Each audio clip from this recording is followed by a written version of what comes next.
Star Wars has had lots of free games for mobile that were either cancelled or pulled out from the store. So let's see the top 5 free Star Wars games for mobile of all times. Disclaimer, this is my ranking of them and I would be pleased to find out yours in the comments. At number 5 is Angry Birds Star Wars 1. In case you don't know, this is the original trilogy one. You can get from the title what it is. It's Angry Birds but in Star Wars. Back then Angry Birds was all the rage and everyone was playing it. We were very excited when we found out that we were getting an Angry Birds Star Wars game. You could relive the original trilogy through Angry Birds. I'm pretty sure this game made lots of money for Angry Birds. It was a very fun game for mobile if you think about it. You could play with all the characters. There were bonus levels for C-3PO and R2-D2 where you could get different collectibles and stuff like that. There were lots of levels designed for the game, being in each film. Like for example, there were levels for the first film, A New Hope, then there were levels for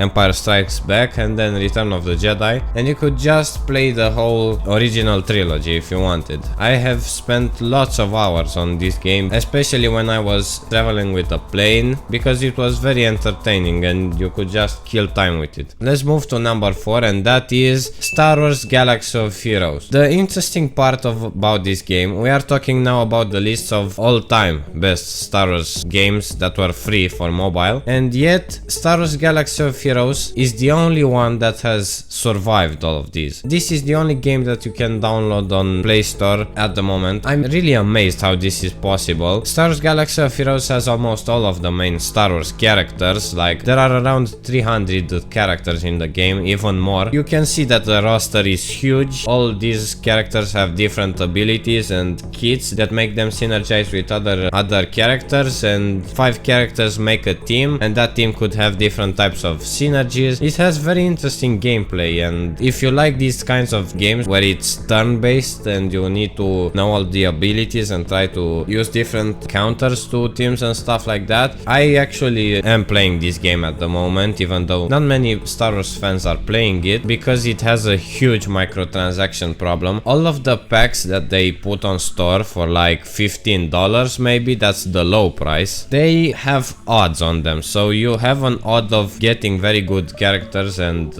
other stuff to help build out your roster. However, those chances are very small, about a 5% chance of you getting that thing. You have to spend lots of money in this game to actually get started quickly. I have around 700 hours in the game and still I am not a top player. I'm about at the half with 3 million galactic power. There are lots of players that have around 10 million galactic power, so you can see that I am not that top, and yet I have 700 hours in the game. That's about a month, and that's the second huge problem with Galaxy of Heroes, because it takes a long while to actually get your account to level 85 and then build out all the characters. It's a huge process and it takes a while. Also, the chores in this game are too much for me. It has different modes that don't change all that often, especially Conquest. The people that are not playing the game don't know exactly how boring it is to do the same thing for every 2 weeks. You get bored quickly. But yeah, at its core, Galaxy of Heroes can be a very fun game. And the thing is, this is the only available game at the moment. Not even Star Wars Hunters. I have made a video about it on my channel. I think when it is going to launch globally, it's gonna overtake Galaxy of Heroes, but at the moment it's the only game that's free, so you don't really have a choice. Now at number 3 is actually Angry Birds Star Wars 2. At number 5 was Angry Birds Star Wars 1, now it's Star Wars 2, because this has the prequel trilogy and also the Rebels show. It's included in it as a bonus zone, let's say. The levels are really interestingly put, like you can unlock the dark side or light side, whichever you want at the start, and then you have to like build out stars and coins to get the other zone. It's a really interesting combination because you get to choose which levels you want to complete first, for the dark side or for the light side. It has levels for both of these, and you can imagine that it has a lot more diversity in its characters, because It also has the characters in the original trilogy from the first game, but now it also has the prequel trilogy too. I think all the characters are in there. It was a lot better than its original. Level designs were better, everything was just better about this game. Also, it had that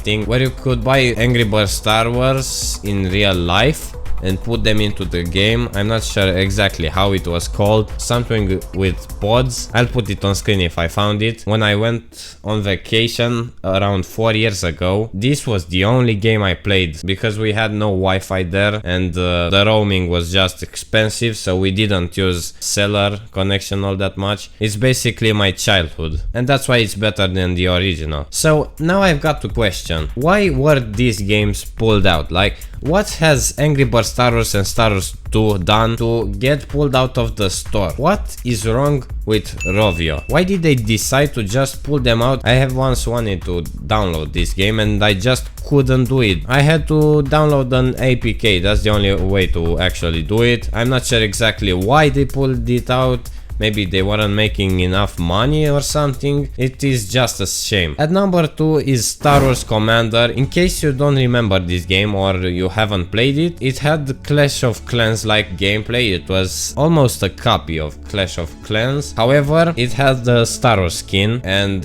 that made you feel like the next Grand Admiral Thrawn because you could build out your camp and try to take different tactics to win and fortify your base. It was very fun, a game that I have put a lot of time in. It worked very well for a Star Wars game. Like most Star Wars games are, let's say, they take ideas from other games, but here, even though this was a copy of Clash of Clans, it worked a lot better for Star Wars than for Clash of Clans, if you ask me. You could have Darth Vader in the game, Luke Skywalker if you chose the good side. I personally chose the dark side because, I don't know, it looks better when you build a base for the Empire than for the Rebels. I have always enjoyed the Empire more than the Rebels, but from all the Star Wars mobile games that made money in the App Store, Star Wars Commander was the second highest grossing title at $93 million.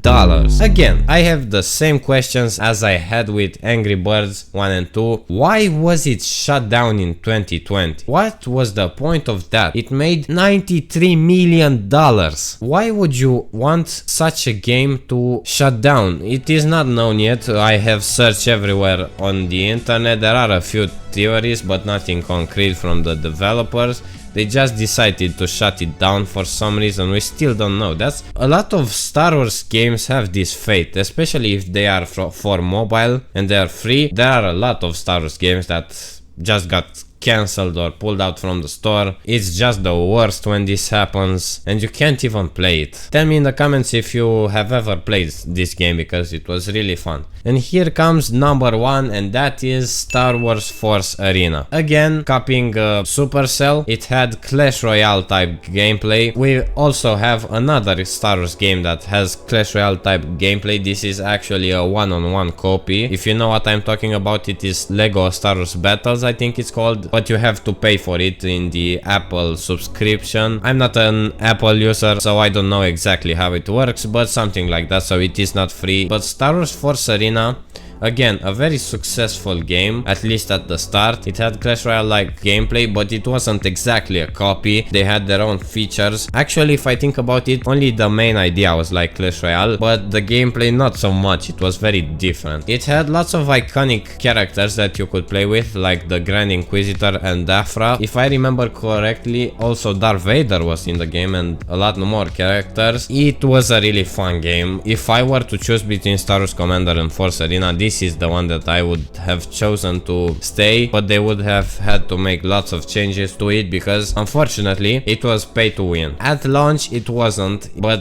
as time went on they made it pay to win. You just didn't have free chests anymore. I actually played it at the start, not so much at its end, so I'm not exactly sure how much pay to win this got, but from what I've heard from Reddit and other places, it was just pay to win and you didn't have any chance if you wanted to play without paying. And that's why I think, at least, it was shut down in 2019 after 2 years of development and people playing it. 2 years. Imagine spending like, let's say, $1,000 to win in this game and be a top player, be maybe the first player on the planet, and it just shuts down after 2 years. 2 years is just amazing. How can you close a game after 2 years? I have said my opinion about this. I don't know what else to say. I'm just disappointed that out of all of these, only one game is still standing and you can play it. The rest are history. There were also a lot more Star Wars games that I didn't include in the list that I have maybe not played, like Star Wars Battlefront I've seen or something. There was a game I've seen on Google or something. I'm not exactly sure how it's called, but tell me in the comments if I have missed any Star Wars game that was really cool on this list. If you want to see the top 5 features coming to Star Wars Outlaws, the video is right on screen, and also subscribe and like this video if you liked my content. Bye.